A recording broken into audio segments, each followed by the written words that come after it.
اعوذ باللہ من الشیطان الرجیم بسم اللہ الرحمن الرحیم السلام علیکم ورحمۃ اللہ وبرکاتہ۔ حضرت عیسیٰ علیہ السلام کسی مقبرہ سے گزر رہے تھے کہ ایک شخص نے زندہ ہو کر انہیں آواز دی۔ حضرت عیسیٰ علیہ السلام نے اس سے پوچھا، دنیا کے اندر تم کیا کیا کرتے تھے؟ اس نے کہا، میں کلی تھا، سر پر بوجھ ڈھوتا اور اسی سے روزی کماتا تھا۔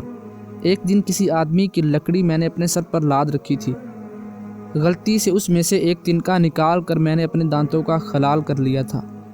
جب میرا انتقال ہو گیا تو اللہ تعالیٰ نے مجھے اپنے سامنے کھڑا کیا اور کہا، اے میرے بندے، کیا تمہیں اس وقت پتہ نہ تھا کہ میں تمہیں ایک دن اپنے روبرو کھڑا کرنے والا ہوں؟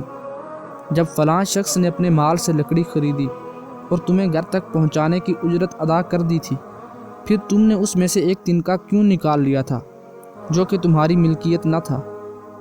تو نے میرے حکم کی صریح خلاف ورزی کی ہے۔ لہٰذا میں اب آپ سے اللہ کا واسطہ دے کر التجا کرتا ہوں کہ بارگاہ الہی میں میرے لیے سفارش کر دیجیے، کیونکہ میں 40 سال سے محض اس ایک جرم کے حساب میں گھرا ہوا ہوں۔ اللہ اکبر۔ حضرت حسن بصری رضی اللہ تعالیٰ عنہ فرماتے ہیں، بروز قیامت ایک شخص دوسرے کے گلے لٹک کر یوں عرض کرے گا، اللہ میرے اور تمہارے درمیان فیصلہ فرمائے۔ ایک کہے گا، قسم با خدا میں تو تمہیں جانتا بھی نہیں۔ دوسرا کہے گا، کیا تو وہ نہیں جس نے میری دیوار سے مٹی نکالی تھی؟ کوئی اور کہے گا، تو نے تو میرے کپڑے سے ایک دھاگا نکال لیا تھا۔